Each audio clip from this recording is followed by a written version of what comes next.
Just go one back here. Okay, good morning. My name is James Forrest, and I am the MC today for What You Need to Know About the 8A program. This is a webinar that NorCal PTAC is hosting along with the SBA, the U.S. Small Business Administration. I'm a procurement specialist with NorCal PTAC. I've been with PTAC for a few years here, and we are very lucky to have Mary Jo Juarez, a fellow procurement specialist, giving the main part of the presentation from PTAC, and then our very special guest speaker, Mark McComas, who is a business opportunity specialist with the San Francisco District Office of the SBA. So thanks so much, Mark, for joining for this. And Mark and Mary Jo have been busy putting together content for this. So we're really excited to get to that. And I'll just do a very quick kind of introduction to what NorCal PTAC is. There is a major development I want everyone to be aware of. We haven't changed the branding on the slides just yet, but we are on a national level. Well, let me start. The NorCal PTAC is one center among about 96 centers across the country. Each center is independently operated, but we're under one big umbrella nationwide. We are a nonprofit service. We're funded by the federal as well as our local state governments. And we're being rebranded as Apex Accelerator. So you'll start to see the name Apex Accelerator instead of PTAC for PTAC centers. So we will be the NorCal Apex Accelerator. So this year you'll see both names side by side for quite a few months. So give you a chance to associate the two together before we move on. PTAC for now, it stands for Procurement Technical Assistance Center, and we are the Northern California Procurement Technical Assistance Center. It's quite a mouthful. So this is why we have some acronyms here. This is our service area. So what that means by service area is these are the geographic counties that we serve. If you have a business with a primary location in this service, if it's an established business in the service area and you're looking for procurement assistance, so you're not looking for grants, you're not looking for startup, you're not looking for funding, you can talk to the Small Business Development Center for those sort of things, then you're eligible for our services. And you would do that by clicking on this link when you get this, or just going to norcalptac.org and clicking on the Apply Now button. And what would you get out of that? Well, you get these three basic core services. One of them, spoiler alert, you're already getting for free, and that's the resources and trainings, because we're always putting on webinars. Anyone, we had someone from Texas today, so hello, from California to Texas. Anyone can join these from anywhere. But if you want one-on-one counseling and custom bid matching, you do have to sign up as a client with us. And so for the counseling is basically a procurement specialist like like myself or Mary Jo will be able to sit down with you in one-on-one meeting if you're accepted as a client and go over just about any topic related to government contracting. And so we're talking about SAM registration, all kinds of certifications, including the 8A business development program certification, market research. Really just about anything we're going to talk about today is something we can help with you on a one-on-one basis, which will really be helpful for, I think, a lot of the questions you guys have, a lot of the specific circumstances. There's no other way but to sit down with someone and to guide you through it. We can also set you up with a bid match profile. This is something you can work out with your procurement specialist that basically aggregates a lot of different bid opportunities from different databases on the internet and sends them to your inbox every morning. So that's a pretty cool tool that we actually pay for, then we offer to you for free. So that's a unique service that we offer as well. And with all of these services combined and everything else that we do, our clients won more than $500 million in 2021. And we're going to be working on getting those 2022 figures, but it should be even larger. So we work mostly with small businesses. We specialize with small disadvantaged businesses, and we're really excited to be bringing all these tax dollars back into your pockets. So if you'd like to learn about government contracting, you've come to the right place. If you'd like to sign up with us, we're norcalptac.org. If you're not in this service area here, don't worry. Like I said, there's about 96 centers across the country, and you can find your local one right there with that second link once you get these slides. Just a little bit of housekeeping before we hand things over. Questions, as I said, are very welcome. Please use the Q&A tab feature here. If you click on that and just type your question in, we will receive it. I'm trying to make the questions general enough that they're helpful for everyone to have answered, but specific enough that we know what you're talking about. You can also use the chat, and I'll probably be posting some links, things like that in the chat as well. We are recording this session, and the recording as well as the slides will be sent to everyone later today and posted to our website. So you will see those there as well. All right, so I'd like to start out, but like I said, we have Mary Jo Juarez and Mark Comas, the SBA. So starting out with Mary Jo, I'm going to let you take it from here, Mary Jo. We generally like our presenters to introduce themselves, just because no one's an expert on your background as much as you. So thanks so much. Okay. Thank you so much, James. I'm thrilled to be here with everybody. Just a quick, brief comment about my background. I came to the PTAC after I had retired from the federal government. I was a contracting officer for the Navy, and then my last 6 years, I was a deputy for small business for one of the branches of the Navy. And that's where my true passion came out, was helping the small businesses find contracts and be successful. And next slide, please, James. Mark, I'm going to let you go ahead and do a brief introduction of yourself.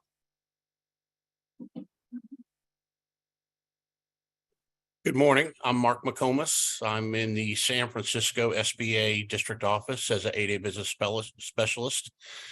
First of all, I would like to really thank the NorCal PTAC for the privilege of the opportunity to work with you this morning so we can educate our small businesses on the 8A program.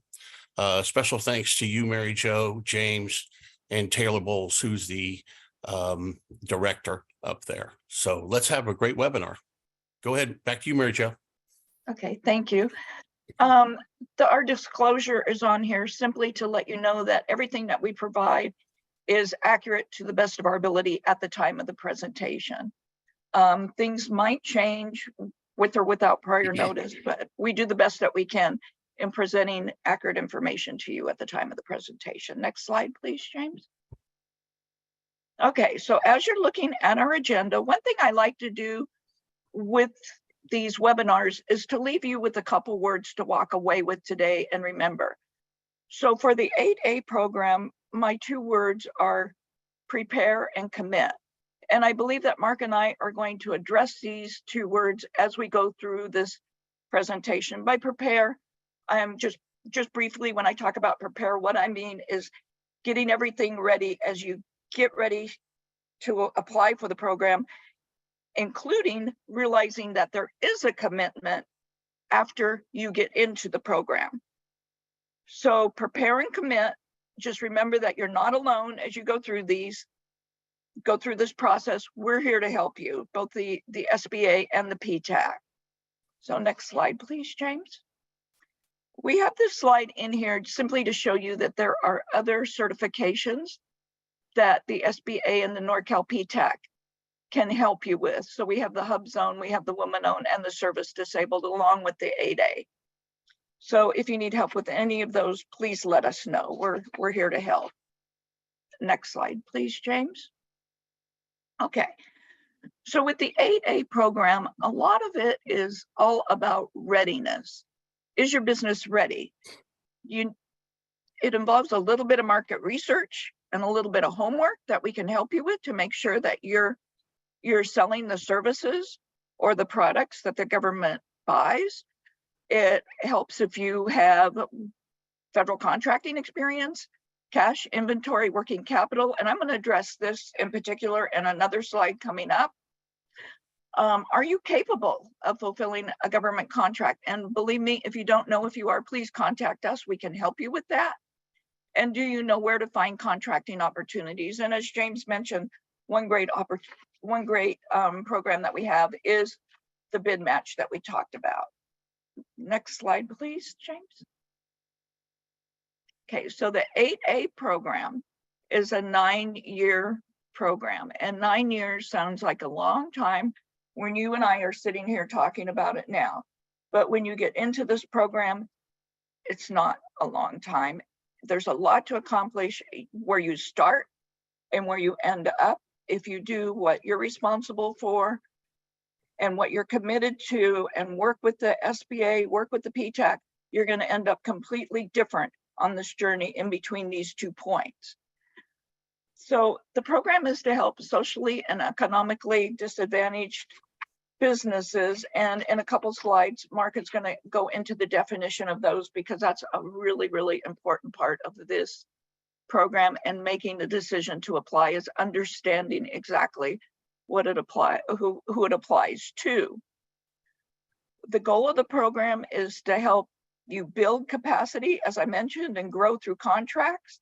But you're going to have, as I've also talked about before, you're going to have access to business development support and all types of assistance as you go through this growth. Next slide, please, James. Okay, so eligibility is be a small business, and that's determined by either the number of employees or the amount of dollars. When you get these slides, if for some reason it doesn't make sense or the hyperlink isn't working, please get a hold of the PTAC, because we can certainly help you with this. There is a requirement that you have not participated in the 8A program before. As we mentioned, this is a one-time good deal for companies.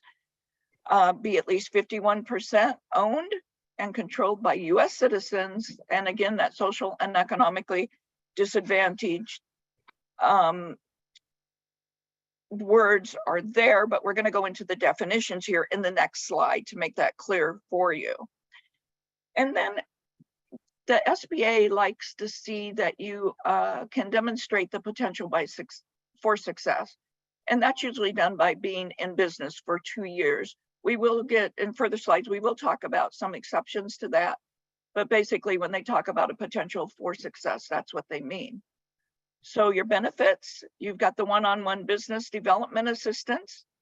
You've got, and with that one-on-one business development assistance, let me just mention that you have a responsibility there also. You do have skin in the game, and you're responsible for attending classes and learning and taking the different steps that the SBA sets up for you. There are opportunities for federal contracting set aside and sole source awards. Your competition is going to be limited, which is wonderful, but it's really important that you understand that the minute you get an 8A, projects are not going to fall into, they're just not going to fall into your lap. And I do have companies that come to me and they're like 5 years in the program and they say nothing has happened. And my first question is, okay, what have you done to make things happen? Because it's a partnership. It's not a one-sided thing where you apply and then actions just happen. Mary Jo, if yeah, I could just interject. Yes. The 8A certification, once it happens, that's when the real work starts. Government contracting is very competitive, and it's important that you understand that. Your phone will not start ringing once you get your certification. It's very competitive. So it's important for you to know that going in, to maybe have some actual past experience, to know that you have the capacity and the capability to handle a contract. And I'm going to get into these more in some future slides. And then also I want to go to a very important piece that's right at the top of this slide. It's 13 CFR Part 124. And as Mary Jo talked about, when you're doing this, this is an investment for your future. So make the most of it. Make sure you have a plan and prepared. So I'm going to have a blue hyperlink for 13 CFR Part 124. And I just want to recommend and just tell you how important it is to read the full CFR Part 124 before you start this process. Thank you, Mary Jo. Yeah, thank you, Mark. There will be opportunities for joint ventures with mentors. The only thing I'm going to say about this is this, as Mark and I were talking about yesterday, this is a class in itself.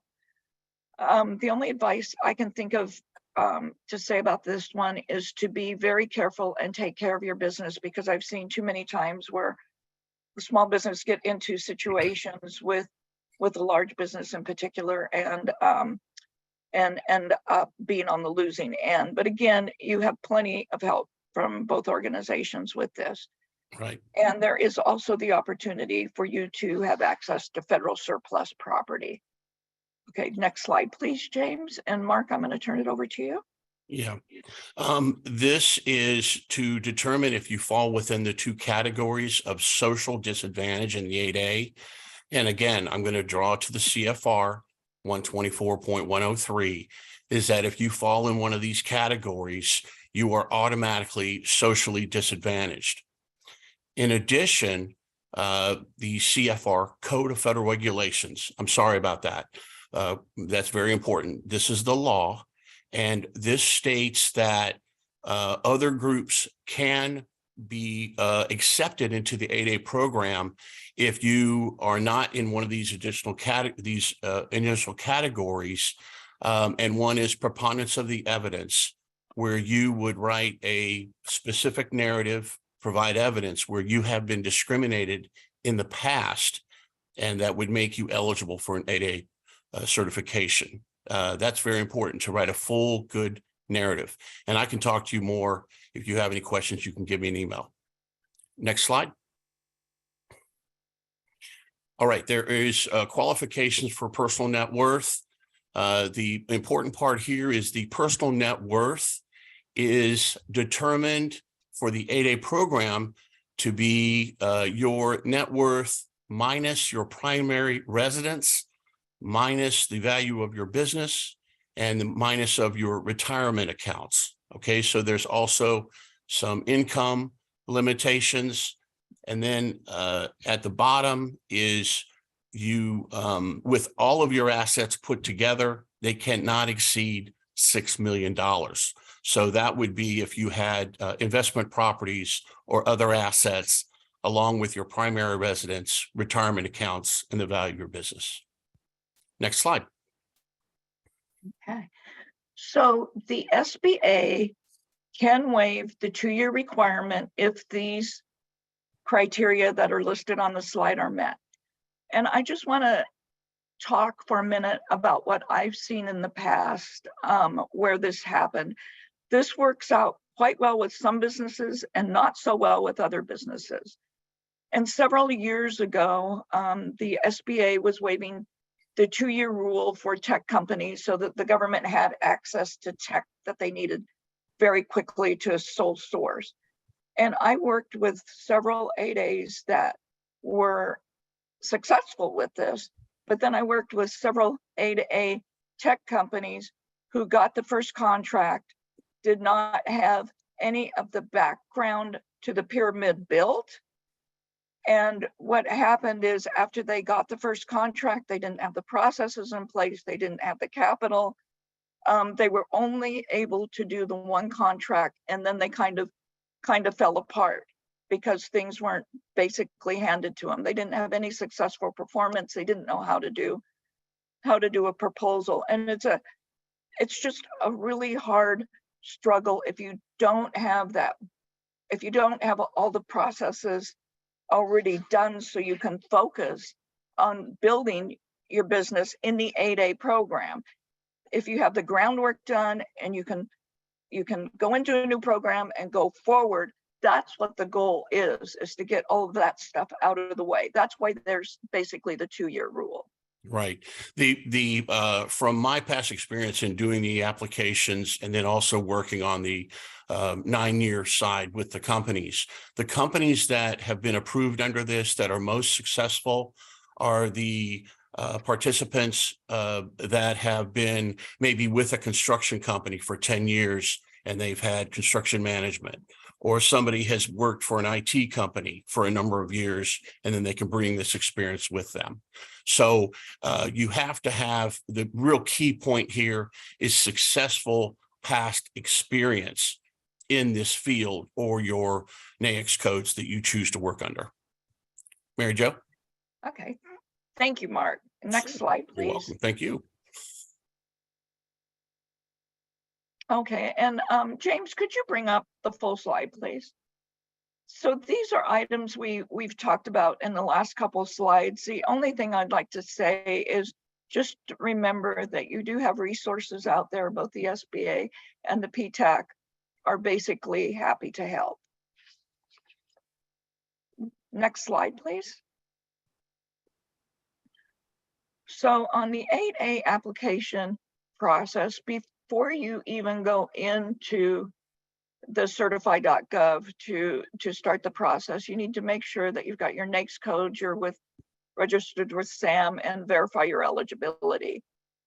When you go into certify.gov, it's a pretty amazing system, actually, and probably one of the best ones that I as a PTAC counselor work with.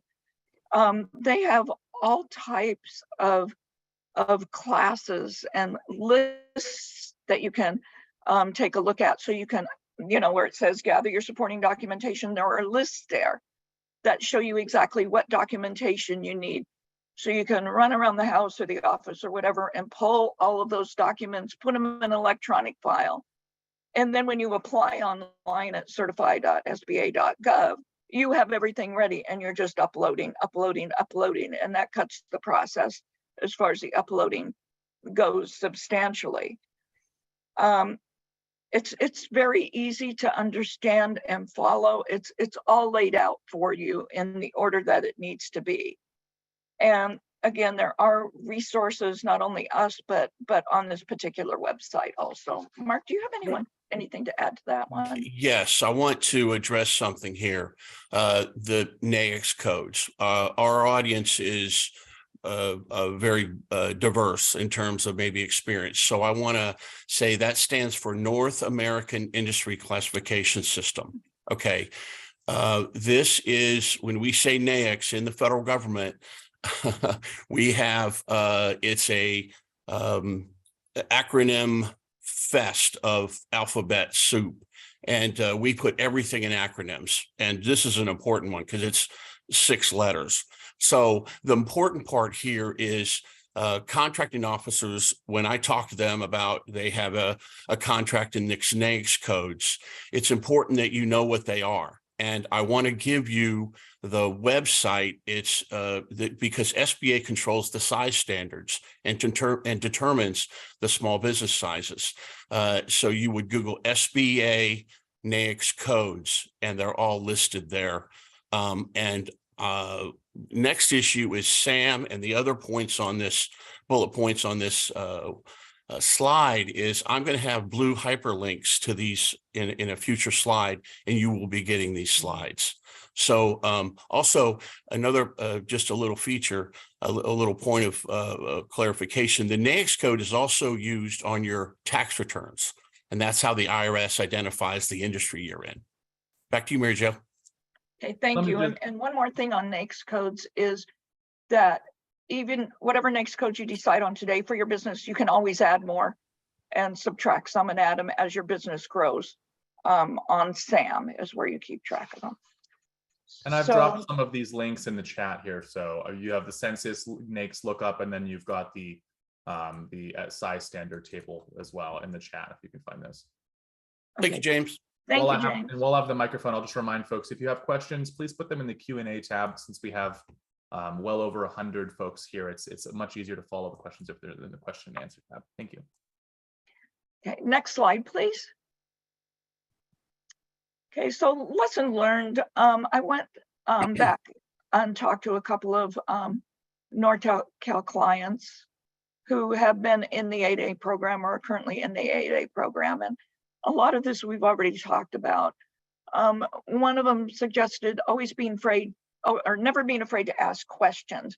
When you're building those relationships, which you should be doing constantly to help you in the program, and you're meeting with somebody, a good way to end, for instance, would be to say, is there anyone else that you know of or that you would suggest that I could contact for additional information or additional help or possibility of a contract or whatever the situation is? Always ask questions. It's really important to watch and maintain your compliance obligations. And Mark, you may want to jump in on this one after I finish. I'm working with a couple 8As right now who did not file reports, who did not watch the percentage of private work compared to public work, government compared to non-government. And one of them at least had an opportunity for sole source 8A, but they were not able to take advantage of that opportunity because they were not in compliance in several areas. And so just as you're preparing, keep that in mind. Go ahead, Mark. Mary Jo, a very important comment there. And what she's referring to this, and after you've read the CFR, 13 CFR section 124, you're going to be an expert on this. So yeah, what this is referring to is the business activity targets. Being that the 8A program is 9 years, we have the first 4 years as the developmental piece, and then there's the transitional piece. And so what we want to do is to support companies growing from the 8A, but then also to go out and do industry and other commercial work. And there have been some companies that have just done 8A work, and that's where we run into the challenge of the percentages, and that's all in the CFR. And then you can't receive sole source requirements if you exceed the percentages. Thank you, Mary Jo. Thank you, Mark. Learn to Market is an 8A. Your PTAC is in the SBA. I'm sure has classes on that. We can certainly help you with that. And another big one is keep the end in mind and plan for it. So as you're moving along this timeline, keep it in mind that it's going to end. And in your business plan and what you're planning, what are you doing beyond that? How are you going to give back to the community that has supported you through all of this? And what plans do you have for your company going forward? Do you want to add anything, Mark, to that, or are we good? No, we're good. We're going to get to some other things here that I'm going to talk about. So okay, next slide, please. And I'm going to turn this over to you, Mark. Thank you. Thank you. All right. This is all slides in this presentation are important, but I really want to highlight this because after the years of doing this, I really want to provide the best education and the best customer service to all of you, so that after you're done today with this webinar, you really have the resources and tools and information to help you go forward if you choose to invest in your time, because this is a big commitment. So the first step is you've got to be registered in SAM. Now, again, that's System Forward Management.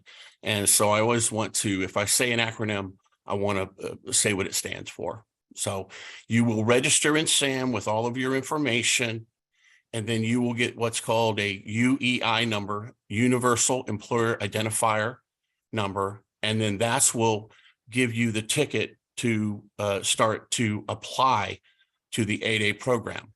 Now, again, as I've talked before, I highly recommend, and please ask you to read the CFR fully and keep a copy of it so you can refer back to it. It's really important to get the best education before you start this journey. And it's a journey. It will help you put together a better package. The applications for the 8A program are done in 2 parts of the country. We have an office in Philadelphia, and then we have an office out here in San Francisco, down at Market Street. Okay. And the BOSs that are reviewing and analyzing your documents and that will be recommending your approval will really appreciate that you put together a good package. And it starts with education. Please study the CFR. It will help you long-term and it will pay dividends. Next, I put on the link to our 8A site on our website, sba.gov. All right. There are links to all of our all the information on the 8A program, and then all of the other certification programs that we have. That's HubZone, Women-Owned Small Business, and now also SBA has taken on the veteran certifications. All right. Next is the link for the Certify platform. Okay. That is the blue hyperlink. It will take you right there. So with that, with your information that you registered in SAM, you'll set up a username and a password, and you can enter to start uploading your documents, which you will also be able to get. You'll have a checklist, and that's on our SBA 8A page. All right. Also, another blue link that I've included here is our help desk to certify. So if you have any questions, you can go in with your business information, your UEI number, and then you can also write a brief narrative of what your problem is if you're having problems uploading documents. And then another very important piece is, and I'm really grateful to our 8A government business development team out in DC. They have put together a excellent page with links for trainings, FAQs, frequently asked questions, and all the information that you will need to put together a successful package. So please, maybe even print out this specific slide and you or save this, excuse me, you don't print it out, save it to your desktop. Okay, another important piece here is, and again, the audience here is diverse and vast, but after you're approved, you will be required to put together a business plan. That is where you will put in the things you want to know. And we also have a specific template that you can use, but a business plan, and you will use this for the next 9 years. But always remember, a business plan is like a living document, and you can change that with your goals and your forecast for revenues. What else is involved is what we call the participation agreement. That is where you will, these are the expectations of what's going to be required of you when you start your 9-year journey of the 8A program. Just like you've put in information in the initial application, you will be required every year to upload your corporate tax returns, your personal tax returns, and your financials. Any management or structure changes will be required. And we put that all out front of what the expectations are in the agreement. And it's really important that whatever district office territory you're in out there, is that you work with your BOS. Your BOS is really there to support you and wants you to succeed. But another part that's really important is how you follow the expectations and how you communicate and work the program. All right. Next slide.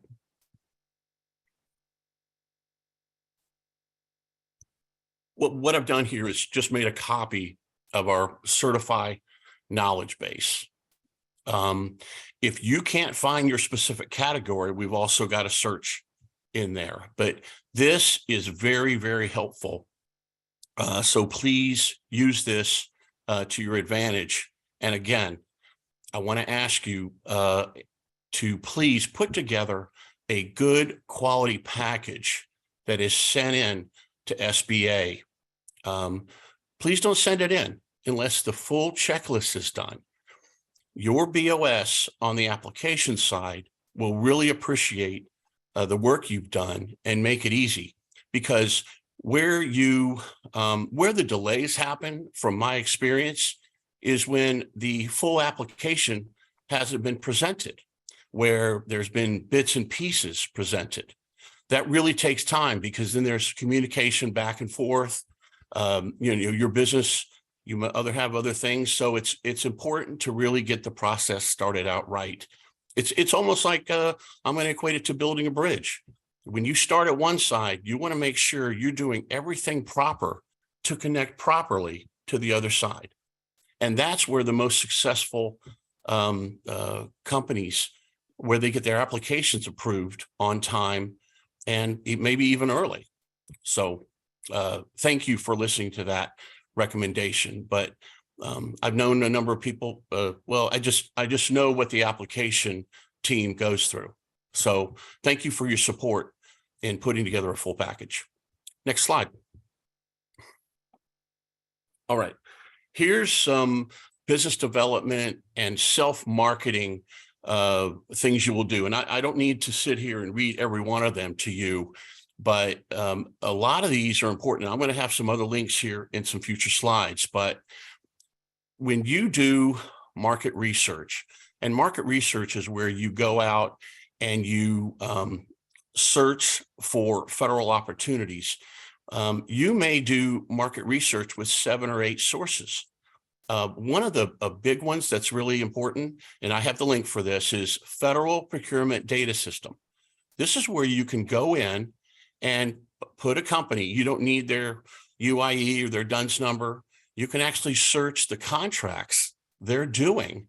And this could be a possible subcontracting opportunity for you where you could reach out to them, okay, as you get started.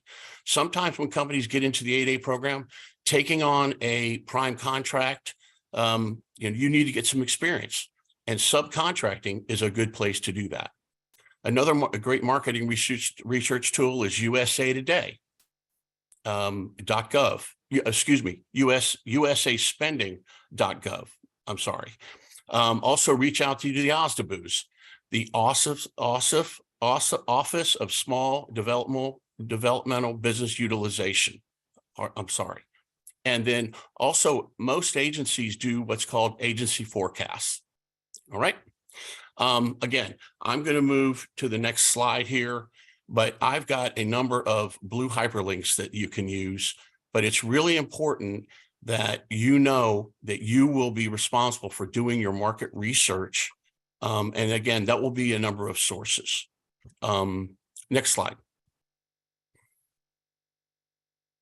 All right. In this slide is where I've put the exact direct link to FPDS. Another good source is Dynamic Small Business System, DSBS, is where you can also put your information in, and it's a platform that we run here at SBA. And it's a great also networking tool where you can also search other companies to reach out for them for partnerships and relationships. And then it's a platform also that whenever I've sat with contracting officers, when they're making decisions on contracts, they automatically pull up everyone's dynamic small business search. So it's important that you keep that up to date and current. All right. Forecasts. This is where government agencies put out their forecasts for the next year. So you can find out the contracts that they're the solutions that they're looking for to see if you can contact the contracting officer, ask for a capabilities briefing, and begin to start building a relationship. I also just want to put as sources for further assistance with the SBDC and the SCORE chapters. Next slide. All right. Getting back to SAM.gov is you can put in for alerts in SAM on contract opportunities that are coming up and also events. I talked about forecasts. I've talked about the OSDBUs. I want to address the subcontracting piece again. Being a subcontractor could be very important to you building experience, building a network for future opportunities. Yes, you're not in total control of that contract, but what it does is it helps you with experience. And then also it might be something where it can lead to a future relationship in a mentor-protege, possibly JV relationships, because you're getting to learn how you work with another company. You learn from them.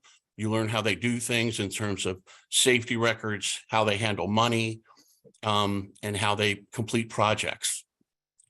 And then also another major benefit of the 8A program is that once you're approved, this is where our headquarters again has done something really positive.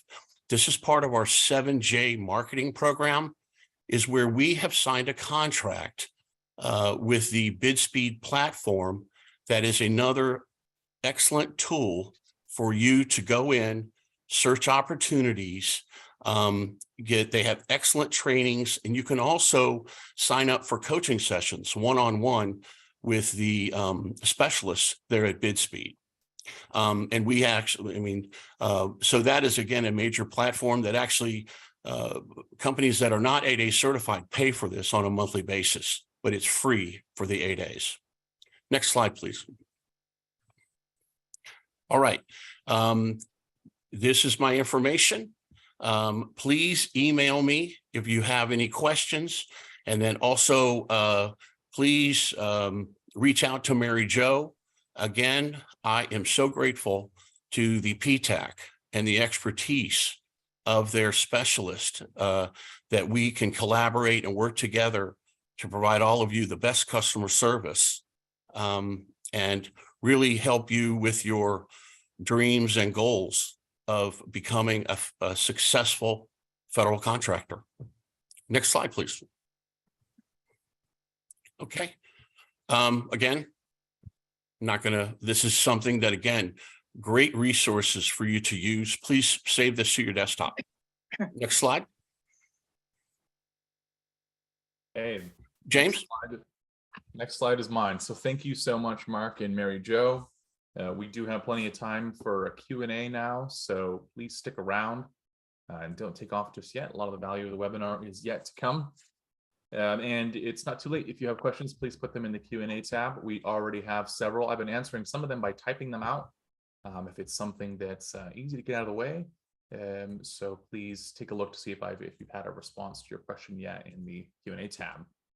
Just want to mention that we're always putting on upcoming events. As I mentioned at the beginning of the webinar, our first in-person hosted event since the beginning of COVID is going to happen on Thursday, February 23rd this month in Eureka, California, up on the waterfront. It's going to be very lovely. If you're interested in hearing from a state representative, not a representative of the state legislature, but someone from the Department of General Services, OSDS, is going to be presenting on how to do business with the state of California. It's a free workshop in person, and it's going to be great. Hour and a half on Thursday morning, February 23rd. So please take a look. You can click on this link when you get it. You're going to find all of our upcoming events on our website, norcalptac.org/calendar. Okay, we've got, as I said, plenty of time for questions. So let's start digging in. And please just be aware, I've dropped some links in the chat as the presentation has been going. So feel free to review some things that I've sent along. And if your question hasn't been answered, please put it in the Q&A tab and we'll get to it as time permits.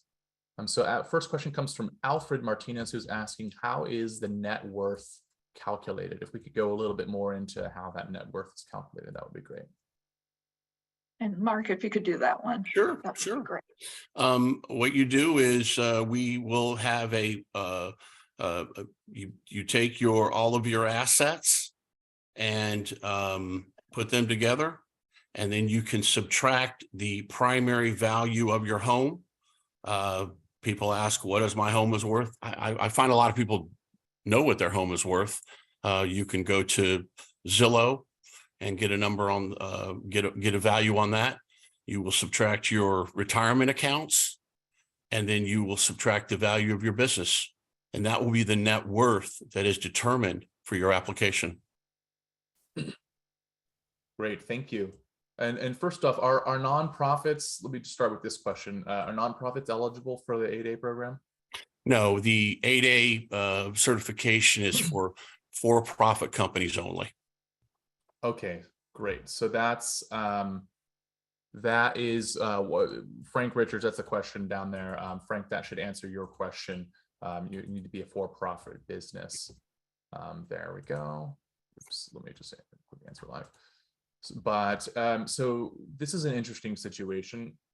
Nonprofit has turned into a for-profit, but they're pretty new, but the nonprofit is older. Can the for-profit use the nonprofit's experience over the last 2 years to satisfy that 2-year requirement?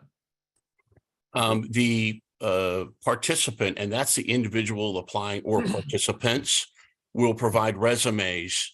And then you may also want to write a narrative explaining that. And that experience is very valuable and could definitely be used in a for-profit company. Okay, And great. Mark, correct me if I'm wrong, but when I have worked with clients where the question didn't exactly fit in certify.gov, we've been able to do a narrative and just pop it in there Right. to address the question and the Yeah, situation. you know what, and please, to our audience, please address these things up front. Be full disclosure. Please tell the truth. Your forms are under perjury. And just, the word is communication. It's like my favorite word, communicate, and be honest up front, and work as a partner with the person that's working on your recommendation for 8A certification. Great. And while we're talking about the 2-year requirement, could you maybe elaborate on anything else that might demonstrate the potential to succeed that the applicant could demonstrate? You said a resume, but what sort of other factors might someone reviewing an application consider? Great question. Yeah, degrees, very important. Certifications, very important. Are you certified? For instance, if you're in construction, are you A or B? Right? Specialized documentation of what you've done, past performance is very important. And that's not only your resume, but also your education and certifications and degrees. Okay. Good question. All right. Thanks, Mark. Laura has a question here. Let's see if this is kind of specific. Let's see if we can address it here or not. Sure. Sometimes it's hard for me to tell right off the bat. For small construction work, if I'm not a general contractor, as an 8A only owner, what are the limitations on pass-through, for instance, for NAICS, commercial and institution building construction? So if we could talk about pass-through limitations. Excellent question. Yeah, and that's really not saying pass-through, maybe subcontracting would be a better choice of words. Yeah, you are required to do a certain percentage of work. And again, when you read 13 CFR section 124, you're going to be an expert. And so like for instance, in construction, you've got to do 85% of the work. All right. And services require 50%. So very good question. And again, I want to support subcontracting and teaming and partnerships in federal contracts. Thank you. And as a former contracting officer in construction, I can tell you that when I would go out on the job and I would see only a prime there and I would never see the small business that I awarded the contract to, that was a huge problem and a huge red flag. So right. If you would like to have a further discussion on this later, be happy to do that with you. Right. Also, at the end, the contracting officer does a completion of work assessment. And really also another important piece of this is you're getting contracts to support your employees, and you're getting the 8A contract because you're in a certain category. And the spirit of the program is to build experience and revenues for your firm. Thank you. Okay, great. Masa has a question here. Does being a woman, does that qualify you as being a socially disadvantaged individual? I know we went over that, so maybe it's something we could review. Sure. Categories. Yeah, under part 1 of socially disadvantaged, women are not included in that. Okay, so that's where you would come in under part 2, under non-designated group criteria, and you would write your narrative. And please spend quality time on that narrative with specific documentation and evidence of what's occurred, and then you will work with your business opportunity specialist in the certification division to, in case there's any further questions, and for you to document that. Yeah, and as a PTAC counselor, I've worked with several women who went through this process, and we were very successful at it. For one of them, it was a little bit hard reliving the situations that occurred to her, and of course the SBA wanted dates and names and all of that information, so she had to relive it. But in the end, she did state that we've talked since, and going through the 8A program has grown her business so substantially. That's definitely worth it. Good story. Thank you, Mary Jo. Okay, and Maria is asking, these kind of questions can be kind of tricky because it's been a minute since we were talking about it, but they're asking, Mary Jo, if you could clarify your comment regarding access to government property. Does that ring a bell for you? It does, and Mark, you might want to jump in on this one, but I believe so I'm in Washington State, and in Seattle, there's a government surplus store where different government agencies can go and pull desks and other things. Things are put in there and things are taken out. But as one of the benefits of the 8A program, you have access to that space to pull out desks or whatever's in there that you can use. Yeah. James, could you repeat that question? Because I also have something I think could add value. Sure. Maria is just asking for a clarification on access to government property in the 8A program. Right. What we call it is a surplus property, and you will fill out an application. It is a huge benefit. I've got a number of stories on how we've worked this. One of my favorites, I also have served in DC. And then also in Los Angeles. And I got a great story when I was working with one of my electrical companies. We got them a couple of the old PG&E, I think they were PG&E or one of the electrical company's trucks. And the company has gone on to be majorly successful. They didn't have a truck. They didn't have a good quality truck, but those utility trucks are awesome where you can put all your stuff in there.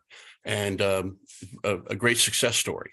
I've also had some companies out there in the Delta up towards Sacramento where we've been able to get, I got a boat for one of my companies. And then you can get some other things. Sometimes they have various supplies, but when you get approved, there is a process. I have great relationships with the team there. It's in Sacramento. And you also can go online and look at the equipment, and it's with huge values. I don't want to go into specifics, but there's been some companies that have got some great benefit out of the surplus property program. Great, thanks, Mark. Sure. Cecilio has an interesting question here. In the LLC application checklist, there are all these documents for ownership. In the last few ones, for instance, buy-sell agreements, membership agreements, membership certificates, membership ledgers, mutation agreements. If you're just a real simple single member LLC, you own everything. You haven't been required to have all those things. How would you approach that? You can actually, no, you wouldn't. You can actually a single member LLC. I mean, that's pretty simple. And I tell you what I'd like to do is I can go into that much deeper, but, send me an email on that. And, that's a quick solution. So you might be able to, for instance, write a little memo saying why you don't have those things or something like that. Sure. Yeah, that's what we usually have them do. That's totally fine. Yeah. Okay. That's how a lot of people start out with a single member LLC. Yeah. So great question. I look forward to hearing from you. Thank you. That is a good question. So don't be intimidated by the list. I tell you what, that is a great way to start. Because doing all these documents, it can become pretty costly too. So, absolutely. It's hard to know when you're getting in. I find a lot of my clients, it's hard to know.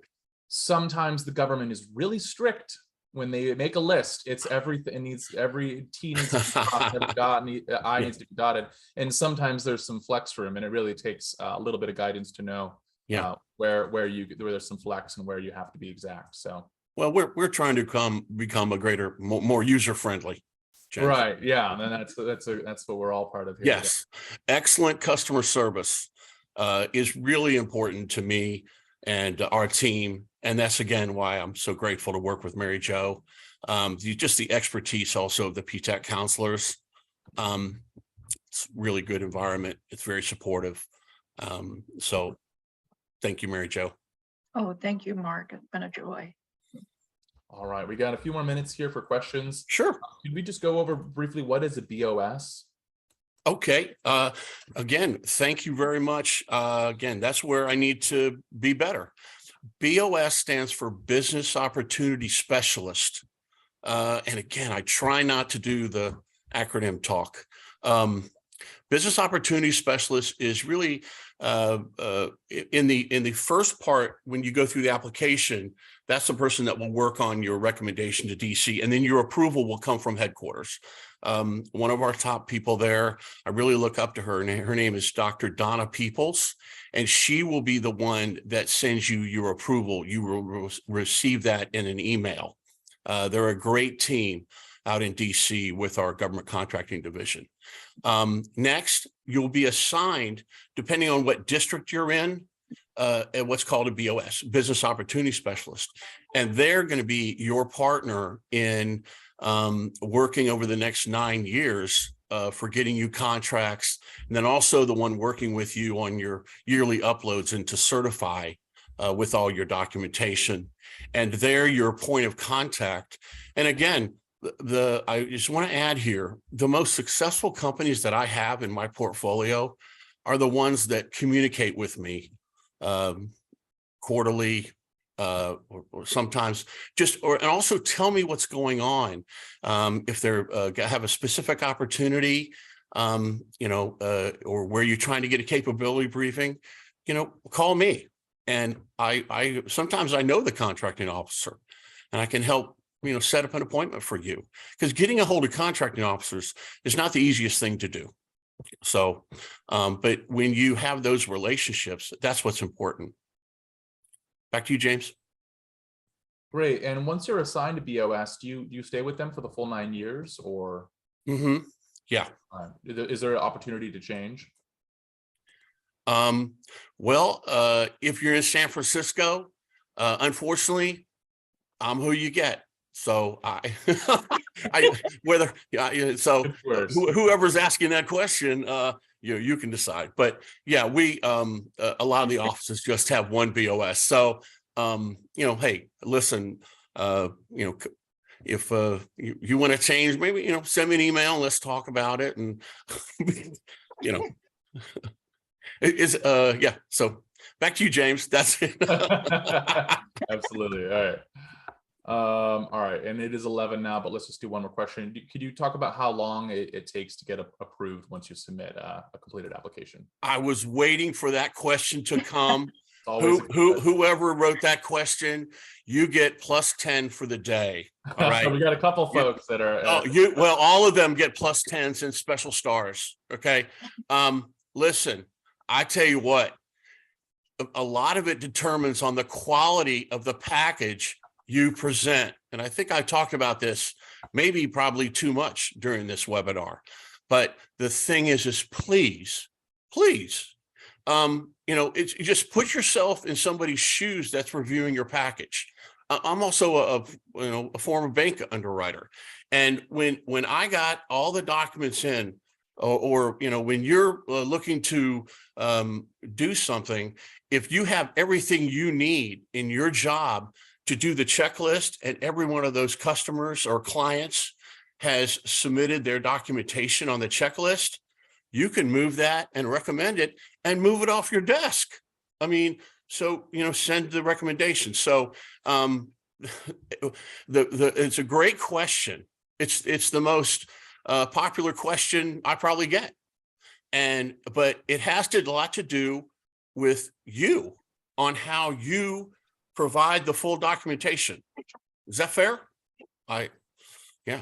So I've seen some packages approved in a couple months, and then I've seen some packages go on and on. And, people want to say, well, I've had my package in for this amount of time. A lot of that time is because when the package was submitted, the full documentation wasn't there. So then that means there has to be people are emailing back and forth. Listen, let's save your time, let's save your money. And, again, I'm asking, I've made high recommendations.